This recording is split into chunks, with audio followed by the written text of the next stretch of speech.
ये था हमारा फर्स्ट पार्ट अमजदुल्ला खान साहब एमबीटी स्पोक्स पर्सन की हमारी इंटरव्यू। कुछ टेक्निकल डिफ़िकल्टीज़ की वजह से आपको आवाज़ नहीं सुनाई दी। अल्हम्दुलिल्लाह आवाज़ बराबर है। तो अमजदुल्ला खान साहब की गुफ्तगू चल रही थी corona first wave and second wave की। अभी देखिए हाई कोर्ट के ऑर्डर्स ऐसे हैं कि पिछले कोरोना जब फर्स्ट वेव था कि हॉस्पिटल्स में लिमिटेशंस लगाए गए थे, फलाना चीज़ को इतना अमाउंट होगा, इस चीज़ को इतना अमाउंट। अब देखा गया तो अगर कोई पेशेंट प्राइवेट हॉस्पिटल्स को जाएगा तो एक कोरोना का मुतासर patient minimum 8 to 12 lakh 15 lakh का खर्चा आ रहा है। तो मैक्सिमम पेशेंट्स जो 10 लाख तक भी खर्चा करके डेड बॉडी को ले लेके बाहर आ रहे हैं, और 10 लाख खर्चा करने के बावजूद बॉडी नहीं मिल रही और बैलेंस फीस पे करने के बाद ही बॉडी देते हैं। इसके बारे में तवज्जो तेलंगाना सरकार की है।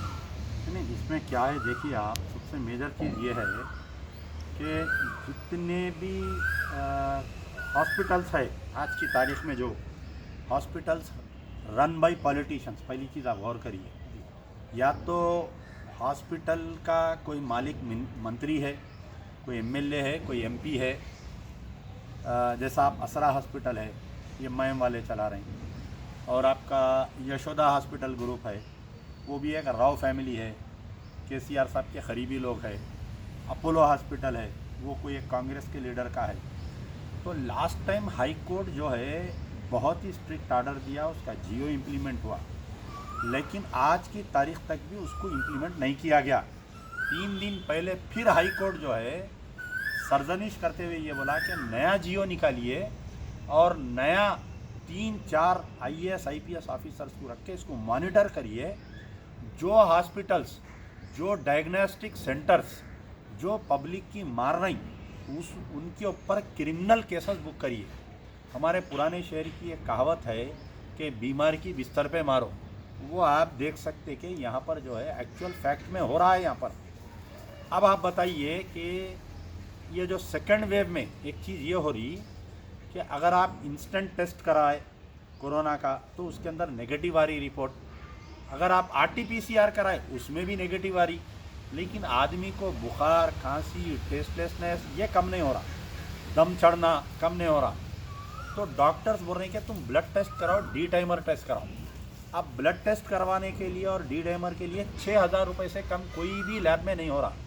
अब एक ऑटो वाले को अगर कोविड हो गया, उन्हें ये टेस्ट कहाँ कराना, कौन से गवर्नमेंट हॉस्पिटल का नहीं ये टेस्ट फैसिलिटी है, आप बताइए मेरे को। आप क्या उस्मानिया में ये टेस्ट हो रही, क्या गांधी में हो रही, क्या नीम्स में हो रही? Ultimately he has to depend on the private hospital और प्राइवेट डायग्नोस्टिक सेंटर। चलिए, अब उसके बाद में जो है अगर इसमें कुछ डी डाइमर में अगर कुछ कोरोना वायरस का मालूम हुआ तो doctors will advise him CT scan, HRCT कराओ बोल रहे हैं। कोई भी हॉस्पिटल में 5,000 रुपये से कम HRCT में हो रहा नहीं। गांधी में जाओ, आप मशीन ख़राब है बाहर से करा के लाओ बोल रही। आप जो है उस्मानिया में गए तो बाहर से करा के लाओ बोल रही। बहरहाल कोई भी गवर्नमेंट हॉस्पिटल में नहीं हो रहा, तो गरीब कहाँ जाना मेरे भाई बोलिए। कोरोना आइडेंटिफाई हुए जब तक उसको 15,000 रुपये का मिनिमम खर्चा बता रहा हूँ मैं आपको। अब कोविड अगर उन्हें पॉजिटिव हो गया, जो गवर्नमेंट में दवायाँ दे रही वो नॉर्मल एंटीबायोटिक्स दे रही, या नॉर्मल को आपके पेनाडोल या क्रोसिन या आपके डोलो 600 ये दे रहे हैं वो लोग।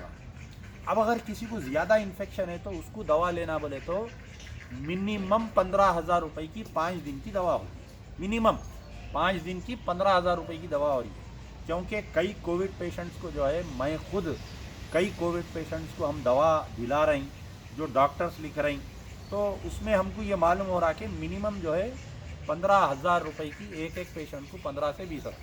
फिर उसको और ये 5 दिन का एंटीबायोटिक कोर्स करने के बाद में रेमीफायर इंजेक्शन दे रहे हैं उसको, ज़रूरत पड़ी तो। रेमीफायर इंजेक्शन का क्या हालत है बताइए। फिर उसके बाद में उसको जो है फिर से ब्लड टेस्ट करवाओ बोल रहे हैं, फिर उन्हें सेकंड कोर्स करना। अगर फिर डी डाइमर में अगर उसका ये अगर नहीं निकला, या आपके कोरेक्स 3, 4, 5 अगर निकला सीटी स्कैन में, तो फिर उसके अंदर इन्हें ये करना। अब आप बताइए साहब कि क्या है ये लूट मार।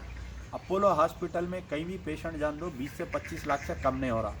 यशोदा हॉस्पिटल में पेशेंट जान दो, जिंदा बचने दो या मुर्दा बचने दो, 15 लाख के बाद में फैसला हो रहा सो उसका। मामूली सी दूसरे हॉस्पिटल जितने भी है, आप कोई भी हॉस्पिटल में जाइए साहब, 10 लाख 15 लाख से कम नहीं हो रहा। जो लोग कुछ अपनी जमा पूंजी रखे थे जाती घरों को बेच दे रहे हैं, सूदखारों से पैसे ले रहे हैं। हॉस्पिटलों के बाहर सूदखारा बैगन ले लेके ठहरे हुए हैं, मनी लेंडर्स। उनके घर के पेपर रख ले रहे हैं, उनका सोना रख ले रहे हैं, उनके गाड़ियां रहन रख के उनको पैसे दे रहे हैं। अब जो प्राइवेट हॉस्पिटल को नहीं जा सक रहा, उन्हें गांधी की लाइन में मर जा रहा उन्हें। तो आप जो सवाल करें कि एक्शन क्यों नहीं हो रहा हाई कोर्ट के बोलने के बावजूद भी, तो ये पहली सरकार ऐसी देख रहा हूँ मैं जो हाई कोर्ट के फैसलों को भी बिल्कुल या तौर पे लेट ले रही है। आपको मैं याद दिलाना चाहता हूँ कि वादी मुस्तफ़ा जो शाहीन नगर में पानी आया, आज 9 महीने हो गए। हाई कोर्ट हर महीना 15 दिन को पेशी डाल रहा, पानी निकालो बोल रहा, लेकिन ये बेचारे जो है ना पानी नहीं निकाल रही, ना वहाँ जा रही, ना कुछ कर रही। तो हाई कोर्ट जो है 1 लाख टेस्ट करो बोल रहा, 50,000 भी नहीं कर रही। हाई कोर्ट बोल रहा आपके गवर्नमेंट हॉस्पिटल्स में बेड की स्ट्रेंथ बढ़ाओ, वो नहीं कर रही। तो अब बड़े मजबूरन ये कहना पड़ रहा है कि मुझे the government is not respecting the high court orders. और एक कारपोरेट हॉस्पिटल पे जो एक्शन नहीं ले रही, वो या तो मंत्री का हॉस्पिटल है, या केसीआर की राव फैमिली का है, किसी का हॉस्पिटल है, या कोई एमआईएम के लीडर का हॉस्पिटल है। अरे मिल्लत का दवाखाना बाडी रोक ले रहे हैं, पैसे दे रहे हैं, लेके जाना। आप यशोदा हॉस्पिटल, भाई हालत ये है रोज़ाना जाके हमारे को कोई ना कोई हॉस्पिटल से लड़ना पड़ रहा, धरना देना, केस में बुक होना। लास्ट टाइम जो कोविड में हम जितने हॉस्पिटलों पे, प्राइवेट हॉस्पिटलों पे जाके गड़बड़ करे, हमारे ऊपर जो है प्राइवेट हॉस्पिटल वाले डैमेजेस क्लेम भी करे हमारे पे। कोई बोलता 50 लाख का डैमेज करके गया अमजदुल्ला खां के दवाखाने में तोड़ फोड़ करके, कोई बोल रहा 25 लाख का करके गए। अब हम 3 साल 4 साल 5 साल हम कोर्ट को फिरो, अदालत को फिरो, केस लड़ो, यानी एक बॉडी दिलाने के लिए। तो ये हालत है। देखिए साहब, हम देख रहे हैं पिछले कोरोना हम फर्स्ट वेव में ही वो लोग आरोग्यश्री, वहाँ के चीफ मिनिस्टर जगन मोहन रेड्डी साहब ने कोरोना को आरोग्यश्री में इंक्लूड कर दिया। और ये जो पिछले 10 दिन 20 दिन से जो ब्लैक फंगस का वायरस जो फैल रहा है, उसको भी 2 दिन पहले आरोग्यश्री में इंक्लूड कर चुके हैं। क्यों तेलंगाना सरकार आरोग्यश्री में कोरोना को इंक्लूड नहीं कर रही है? नहीं, आप देखिए, पहले तो जो राजशेखर रेड्डी की फैमिली है, ये लोग कभी भी जो है मेडिकल को ज़्यादा इम्पोर्टेंस देते। आप सुन के हैरत करेंगे कि राजशेखर रेड्डी की फैमिली में उनके भाई के बच्चे, उनके बच्चे, उनके बहन के बच्चे, देर आर मिनिमम 50 डॉक्टर्स है कहते हैं उनके पर्सनल, उनके जो चिचेरे खलेरे फुफेरे जो भी है। तो आपको याद दिला रहा हूँ कि जब राजशेखर रेड्डी साहब फर्स्ट टाइम सीएम बने थे तो आरोग्यश्री लाए थे। कर्नूल के एक गरीब आदमी राव लंबाड़े को लाके जो है केयर हॉस्पिटल में बड़े से बड़े दवाखाने में आरोग्यश्री में इलाज हो रहा था। आरोग्यश्री जो है हमारे कने राजशेखर रेड्डी की चिता के साथ वो आरोग्यश्री को भी जला दिया गया। बाद में रोशया साहब आए, फिर बाद में किरण कुमार रेड्डी साहब आए, बाद में तेलंगाना फार्म हुआ। तेलंगाना फार्म होने के जब जो है तकरीबन 35 से 40 करोड़ रुपए जो है आरोग्यश्री के हॉस्पिटलों के देने का था। अब दोनों गवर्नमेंट बोलते, तेलंगाना वाले बोलते तुम दियो आधे पैसे, उन्होंने बोलते आधे दियो। चंद्रबाबू नायडू आए, 5 साल आरोग्यश्री को बाजूक डाल दिए। केसीआर साहब आज पिछले 7 साल से है, उन्होंने तो आरोग्यश्री का नाम मत लियो बोले, क्या कि CMRF बोल के निकाले, चीफ मिनिस्टर रिलीफ फंड बोल के निकाले। उसमें भी तुम पहले खर्चा करो, ये जितने पैसे खर्चा करेंगे, कोई MLA का रिकमेंड रहना, हर MLA को हर महीने को 1 केस दे रहे हैं। अब वो MLA रिकमेंड करने कितना करप्शन हो रहा है वो आपको नहीं मालूम। MLA के PA को पटाना, उसके करीबी आदमी को करना, बहरहाल एक लंबी तवील दास्तान है उसमें। तो आप बताइए कि वहाँ पर क्या है। आंध्रा में राजशेखर रेड्डी का बेटा, राजशेखर रेड्डी की फैमिली पढ़े लिखे लोग हैं वो, इसीलिए उनको अवाम का दर्द मालूम है। हालांकि कई राजशेखर रेड्डी के जगन मोहन रेड्डी के पॉलिसीज़ पे मैं सबसे ज़्यादा इख्तलाफ किया, NRC पे सबसे ज़्यादा इख्तलाफ किया कि भाई मुसलमानों को आप धोखा दिए बोला। राजशेखर रेड्डी के दौर में भी हम कई, जब मक्का मस्जिद ब्लास्ट हुआ तो हम कई मरतबा इख्तलाफात करे हम। तो जो चीज़ अच्छी है, चाहे वो कोई भी गवर्नमेंट रहे, हम तारीफ करेंगे। तो पहले वेव में भी आरोग्यश्री और नीति आयोग बोल के एक सेंट्रल का गवर्नमेंट का भी एक है जो आरोग्यश्री के बराबर, उसमें भी आपको जो है फंड्स देते ये लोग। यहाँ पर तेलंगाना में जो है ना तो नीति आयोग है ना आरोग्यश्री है। तो आप अब सेलेक्टिव केसेस में केटीआर साहब को कई मरतबा ट्वीट करो, अगर कोई मुस्लिम केस रहा तो उन्हें जवाब ही नहीं देते। ये मेरा पर्सनल नहीं, ये आम कामन तेलंगाना की बात बोल रहा हूँ मैं आपको। CMRF में आप कोई एक मुस्लिम आदमी का केस डालो, वहाँ पैसे सैंक्शन ही नहीं होते। आम खास बात है, ये सब लोगों को मालूम है। तो अब यहाँ पर क्या ऐसे हालात है, यहाँ पर जो है अपोजिशन मर गया साहब, बगली खबर में दफन है अपोजिशन। अब जो बचे कुचे जो भी है, अब आप हैरत की बात यह है कि तारीख में इंडिया की डेमोक्रेसी में आज तक ऐसा नहीं हुआ। हमारे अपोजिशन लीडर जो है, leader of the opposition, friendly opposition leader है उन्होंने, फ्रेंडली। लास्ट बल्दिया इलेक्शन के बाद से लेके हमारे leader of the opposition Akbaruddin Owaisi साहब लापता है। किधर है किसी को नहीं मालूम। क्या लंदन में है, ऑस्ट्रेलिया में है, दुबई में अपना कारोबार देख रही, क्या उनको कोविड हो गया, क्या कहीं छुपके बैठे हुए, किसी को नहीं मालूम। और ना किसी में पूछने की सलाहियत भी नहीं है। अवाम इतना शऊर मर गया, सियासी शऊर विचारों का, कि हम हमारी रोज़मर्रा की ज़िंदगी में इतने मसरूफ़ हो गए। वो ऑटो वाले को दिन गुजरा तो कैसा, मैं रात में चूल्हा क्या सिल गया, उन्हें अपनी मसरूफियत में है, लीडरों को भूल गया उन्हें। तो leader of the friendly opposition लापता। अब कांग्रेस पूरी मर गई कांग्रेस। अब एक उत्तम कुमार रेड्डी है, उन्हें मेंबर ऑफ पार्लियामेंट बन के उधर चले गया। लीडर कांग्रेस के भी कुछ बच्चे कुचे लोग जो भी है, KCR साहब सबके सामने हड्डियां डाल दी है। कौन है बोलो पूछने वाला। 35 MLA से, मैं बोला ना आपको थोड़ी देर पहले, 35 MLA से, MIM के 7 MLA मेंबर ऑफ पार्लियामेंट है।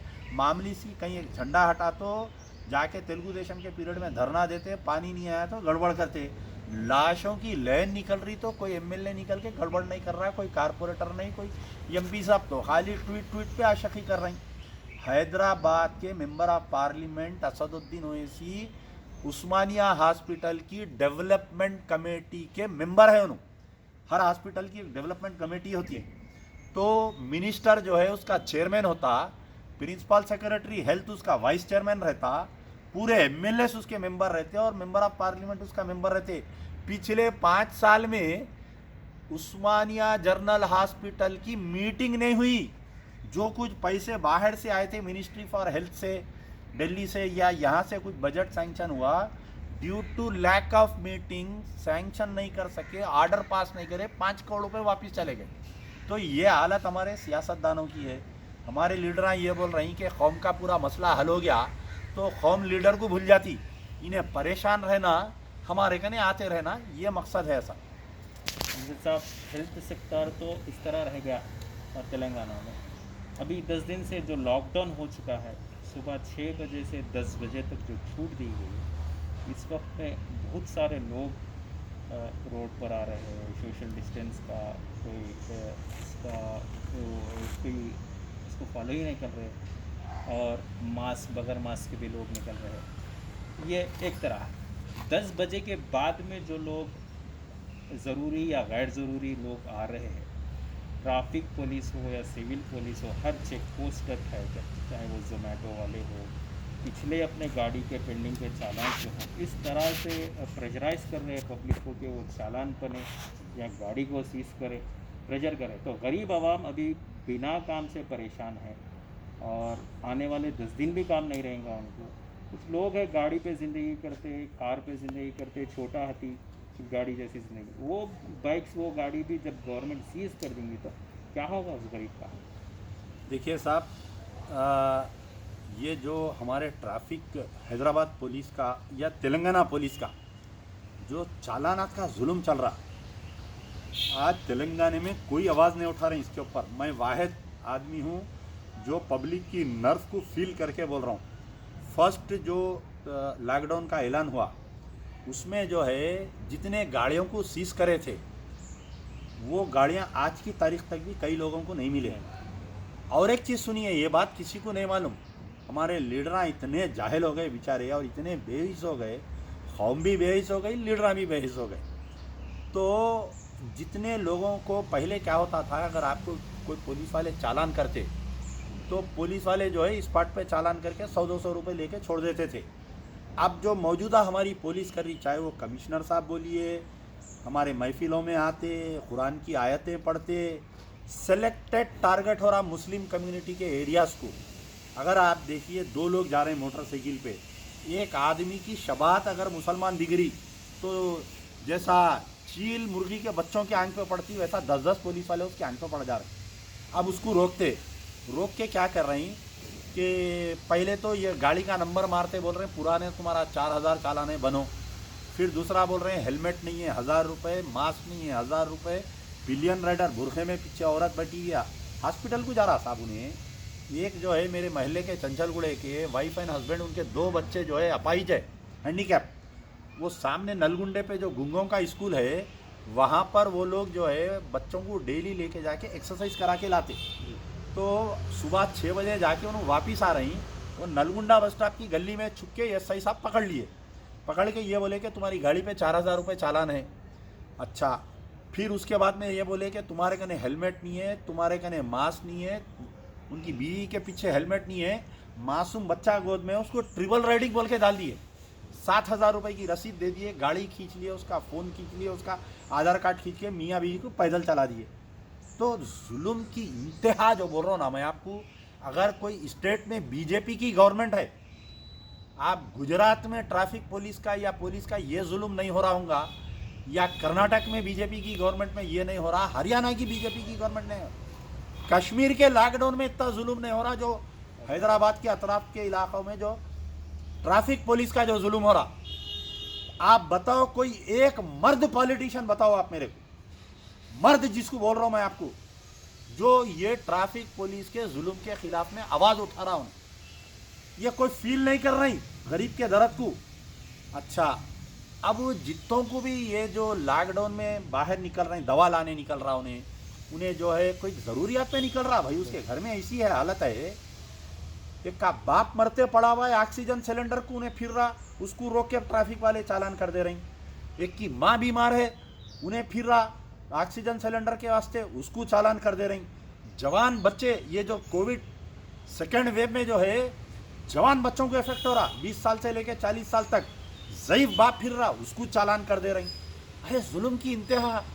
एक मर्द कोई पॉलिटिशियन ऐसा नहीं है शहर में, कोई ऐसा एक एमएलए एमपी नहीं है जाके जो है कमिश्नर गए, मैं बम्बड़ियाँ मारने के बाद में, चीखा मारने के बाद में सोशल मीडिया पे थू थू हुई तो मजलिस के एमएलए जाके मिले, परसों रात में मजलिस के एमएलए मिले, कल सुबह में मेरे कहने वीडियोस भेज रहे हैं लोग साहब, मजलिस वाले जाके मिलने के बाद में ये हालत है। गुलजार हाउस कने 3 आदमी ठहरे हुए कैमरे ले लेके 3 चौरस्तों पे, तो अब उन्हें ऐसा गया तो 1 चालान हो रहा, दूसरा ऐसा गया तो 1 चालान, 3 कैमरे में 1 आदमी को 3 चालान। अरे क्या है साहब ये? देखिए मैं 12 बोल रहा हूँ कि जिस तरीके से चंद्रबाबू नायडू के पीरियड में इलेक्ट्रिसिटी का जुल्म हुआ था, याद होगा आप लोगों को, जो चालानात हो रहे थे, एक याकूतपुरे में एक आटे की गिरनी वाले को 11 लाख रुपए चालान हुआ, वो चालान की रसीद आते जवान आदमी को अटैक होकर मर गया। मैं जब उनके घर पे गया तो उसके मासूम बच्चे बीवी इतना कोस रहे थे, चंद्रबाबू नायडू को 10 साल तक इख्तिदार पे नहीं आया उन्हें। ऐसे कई लोगों की बदवा लिया। मैं टीआरएस की अक़लियती कायदीन, ख़ासतौर महमूद अली साहब को बोल रहा हूँ, मैं केटीआर साहब को बोल रहा हूँ, केसीआर साहब को बोल रहा हूँ, ये ओहदेदार किसी के नहीं होते, ये police officers, IAS, IPS, collector, ये लोग किसी के नहीं होते। आज केसीआर है, कल बीजेपी आई तो बीजेपी को सलाम, परसों कांग्रेस आई तो कांग्रेस को सलाम। इनके बातों में आके ये जो चालानात का सिलसिला अगर नहीं रोकेंगे, आज अंजनी कुमार कमिश्नर है, कल हो सकता है उन्होंने डीजीपी बनेंगे, आज डीजीपी महेंद्र रेड्डी है, कल उन्होंने रिटायरमेंट के बाद में आरएसएस के दफ्तर में दिखेंगे, हमको क्या मालूम। लेकिन जो अवाम पे जुल्म कर रही ना, इलेक्शन के दिन मालूम होंगे आने वाले। मजलिस की क़यादत ओवर कॉन्फिडेंस में भाई, पब्लिक गालियाँ देती, कुछ भी करती, वोट अपने को देती, नेमुल बदल नहीं है। 94 याद करो बोल रहा हूँ मैं उन लोगों को, मजलिस का 1 एमएलए हो गया था, एमबीटी के 2 एमएलए हो गए थे, तो वही फिर आने वाले 2023 के इलेक्शन में पुराने शहर से मजलिस का सफाया होगा और पूरे तेलंगाना से टीआरएस का सफाया होगा। लोगों की जो आह ले रहे हैं ना, जो बदवा ले रहे हैं ट्रैफिक के चालानात से, वो पुलिस वालों को क्या होता नहीं मालूम मेरे को, उन्हें कौन सी बीमारी से मरता नहीं मालूम, लेकिन अवाम की बदवा जो केसीआर को लगेंगी, जो केटीआर को लगेंगी ना चालानात का, मेरे से पूछो भाई। ऑटो वाले फ़ोन आकर के रो रहे हैं, साहब मैं 8 दिन से, अरे परसों शमशाबाद का वाक़या देखे ना, साइबराबाद का, वो बच्चा जो है 8 दिन के बाद में उसको किराया मिला साहब, उन्हें जा रहा पीछे से आके फ़ोटो लिया, उन्हें बोल रहा साहब 8 दिन के बाद में किराया मिला, 1000 रुपये कमा रहा हूँ मैं, उसको लंजा कोड़ का बोल रहा पुलिस वाला। अरे कोई ज़बान है ये बताओ आप मेरी? उसको तुर्कुड़ू बोल रहा, उसको पाकिस्तान जाओ बोल रहा। अरे क्या है साहब, पुलिस डिपार्टमेंट है वो, पुलिस स्टेशन है या आरएसएस का दफ्तर है बताइए आप? केसीआर साहब कंट्रोल ही नहीं कर रहे हैं। अरे भाई मैं कोई जाके उनको नुमाइंदगी नहीं करता, उनको किसी को अपॉइंटमेंट नहीं देते। अब जो इलेक्शन में बड़े बड़े बातें करे कि स्टेयरिंग मेरे हाथ में है, मैं जिधर चाहे उधर गाड़ी में, स्टेयरिंग जाके आपको क्लीनर बना के रख दिया उन्हें, जब बुलाना आना गाड़ी साफ करके पोछा मार के जाना, वो हालत हो गई। तो ट्रैफिक चालानात का जो जुल्म सितम जो चल रहा, परसों एमआईएम के एमएलए मिलने के बाद में, यानी बदमाशी की इंतहा देखा पुलिस डिपार्टमेंट की। रात में एक सर्कुलर निकला कि कल अगर कोई गाड़ी पे दिखेगा लॉकडाउन ओवर में, उसकी गाड़ी सीज कर दो। आपको मालूम होना चाहिए 3000 गाड़ी सीज करे कल हैदराबाद में, दवाखाने को जा रहा गाड़ी सीज, आके नाके को बात करके लेके जाओ गाड़ी, तुम क्या कर रहे हैं सो नहीं मालूम, उसका आधार कार्ड खींच ले रही। और एक बड़ी बात गौर से सुनिए, ये मेरी बात को पॉइंट करिए। लास्ट टाइम लॉकडाउन में जितने भी लोगों पे खाली चालान नहीं हो रहा, क्रिमिनल केस बुक कर रहे हैं, 3 साल कोर्ट को फिरना है, 3 साल कोर्ट को फिरना है। अभी भी मौजूदा जितनों को चालान हो रहा, अरे 1:45 बजते ही मस्जिद के सामने झाड़ के नीचे आ रहे हैं, 2 कांस्टेबल ठहर जा रहे हैं, फोटो ले रहे हैं, क्या बोले तो मास्क नहीं है, कोरोना मस्जिद में घुस गया, हमारे मुसलमानों से कोरोना फैल रहा। अरे कमिश्नर साहब, आपको मुसलमानों की हमदर्दी है ना साहब? आपका एसआर अलाउंस आता ना, मकबरी अलाउंस आता, मकबरों को फोना बांटे आप 25-25 हज़ार के, 50-50 हज़ार के। पुलिस वाले तो पुलिस वाले छोड़ दो, गली के जो मकबरा हैं, कोई बगैर हेलमेट जा रहा, फोटो लेके अपडेट कर दे रही। मियाँ बीवी के साथ मेडिकल हॉल पे आके खास तौर पे पुलिस वाले गाड़ियाँ ठहरे हुए रह रही, लॉकडाउन रिलैक्सेशन पे पूरों के फोटो लेके जा रहे हैं, नो पार्किंग करते मेडिकल हॉल के सामने। शराब की दुकान करे 200 मोटरसाइकिल हैं, उसको नहीं कर रहे चालान। अरे किधर जा रहा साहब तेलंगाना? क्या हुकूमत चल रही? क्या पुलिस की हुकूमत है, पुलिस राज है, स्टेट टेररिज्म है ये। सीधा सीधा मार दे रहे हैं अवाम की। मैं बोल रहा हूँ ना आपको, सुसाइड कर लेंगे लोग ये ट्रैफिक चालाना। जो पढ़े लिखे बच्चे हैं, कल अगर नौकरी को जाएंगे बाहर, तो पुलिस का उनको नो ऑब्जेक्शन लेना पड़ता। ये जो फर्स्ट टाइम लॉकडाउन में चालानात हुए, सेकंड टाइम लॉकडाउन में चालानात हुए, उनको नो ऑब्जेक्शन नहीं मिलने वाला है। जो बच्चे फिर रहे हैं ना आवारा रोडों पे, जिनको पुलिस वाले केसा बुक कर रहे हैं या ज़रूरत को निकल रहे हैं, मेरी गौर से बात सुनिए। अगर कोई पासपोर्ट बना रहा, उन्हें पुलिस क्लियरेंस के लिए जाता उसकी फाइल। ये लॉकडाउन में जितनों को भी चालान हो रहा, जब तक वो चालान क्लियर नहीं करे, वो क्रिमिनल केस क्लियर नहीं करे, उसका पासपोर्ट रिन्यू होने वाला नहीं है, नहीं है, नहीं है। ये जो बोलते ना लज्जतें तो ख़त्म हो गई, लज्जतों का अजाब बाकी रह गया, ये वो पॉइंट है। बताओ, कोई मीडिया वाला उठा रहा, कोई अखबार वाला लिख रहा कि जो चालानात की वजह से आने वाले दिनों में जो है मुसलमानों को प्रॉब्लम होगा, मुस्लिम बच्चों को प्रॉब्लम होगा।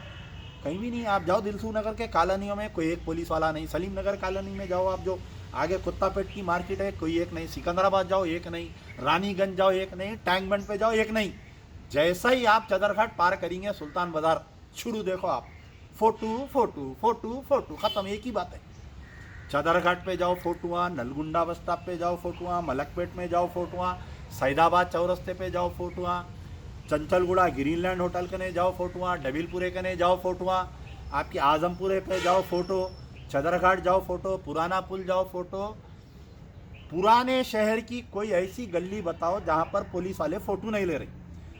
ये जो बाबा नगर, फलकनुमा, चंद्रायन गुट्टा, बंदलागुड़ा, एक एक एसआई को टारगेट दे दिए, साउथ जोन के और ईस्ट जोन के, वेस्ट जोन के। मिनिमम उन्हें 150 से 200 चालान डेली करना। उन्हें आ रहा ड्रेस पहन। पहले ज़माने में ट्रैफिक बोले तो लॉ एंड ऑर्डर, ट्रैफिक वाले ट्रैफिक को मेंटेन करते थे। 6 बजे से लेके 10 बजे तक पूरा जैम। बाबा चंचलगुड़े से बाबा नगर आना बोले तो 2 घंटे लग रहे मेरे को।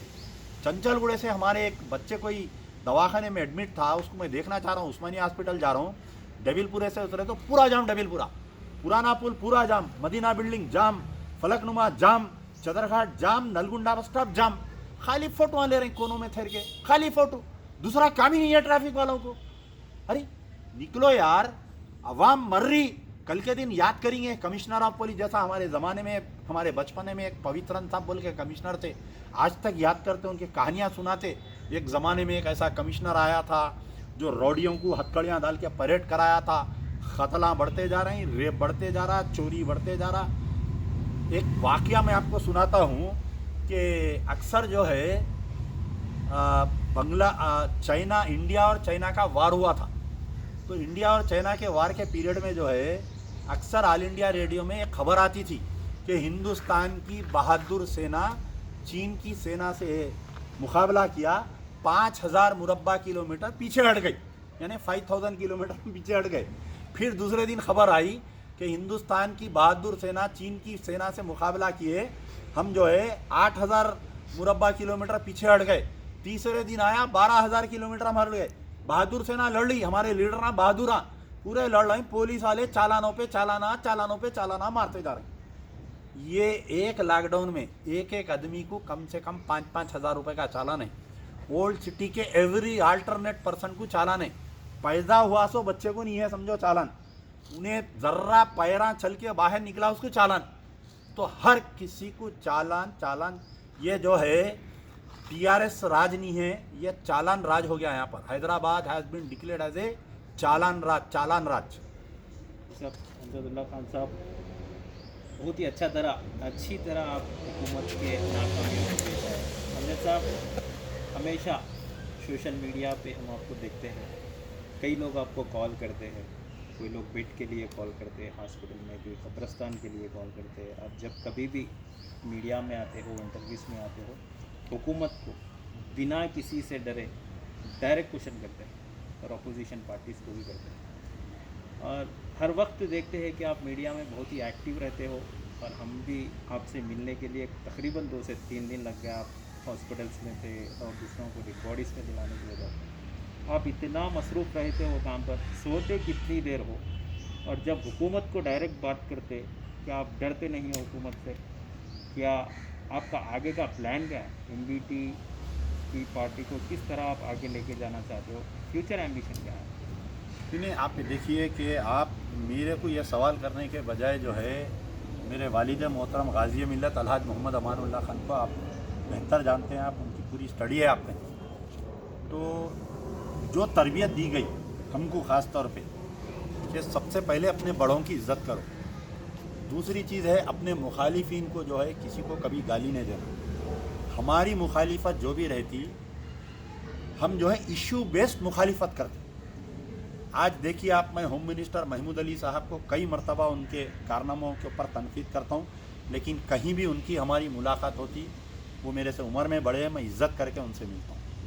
तो हम जो भी अपोजिशन बोलिए, रूलिंग पार्टी बोलिए, कोई भी बोलिए, मेरी बात का जो है वो लोग वज़न इसलिए रखते कि इन्हें सही बोलता। अगर मेरे भी वालिद लैंड ग्रैबिंग करके, सूद खा के, लोगों को डुबा के अगर हमको परवरिश करते, तो हम भी जो है कमज़ोर जहन के पैदा हो। जिसका ईमान कब मजबूत रहता, वो कभी किसी से नहीं डरता और कभी भी दुनिया में कॉम्प्रोमाइज़ नहीं करता बुरे से उन्हें। अब आप बताइए कि आज अल्लाह ताला मुझ में इतनी सलाहियत दिया कि चीफ मिनिस्टर रहो या प्राइम मिनिस्टर रहो, मैं किसी से भी काम ले सकता हूँ। कोई मिनिस्टर कने आधी रात को मैं फ़ोन करके बात कर सकता हूँ, चाहे डीजीपी रहो, कोई भी ऑफिसर हो, अल्लाह ताला मुझ में इतनी सलाहियत दिया। मैं अगर कोई राव रेड्डी की धोती पकड़ लिया जाके, तो मेरे को कोई चेयरमैन बना देते, मेयर बना देते, कारपोरेटर बना देते, एमएलए कुछ भी बना देते, इख्तियार दे देते, मेरे मुंह को लाग डाल देते। मैं जो है वो सांचे में नहीं ढल सकता मैं। तो ये पहली एक हमारी तरबियत है। अब आप बोले कि आप सोते कब, आप उठते कब, ये एक मौजूदा है कि कई लोग पूछते मेरे रिश्तेदार, अरे भाई आप 2 बजे रात को भी ऑनलाइन रहते, आप 3 बजे रात को हम फ़ोन करें तो जवाब देते। अब परसों में एक बच्चा हुमनाबाद में फंस गया था, 3 बजे मेरे को कॉल किया, मैं 3:30 को उसका मसला हल किया।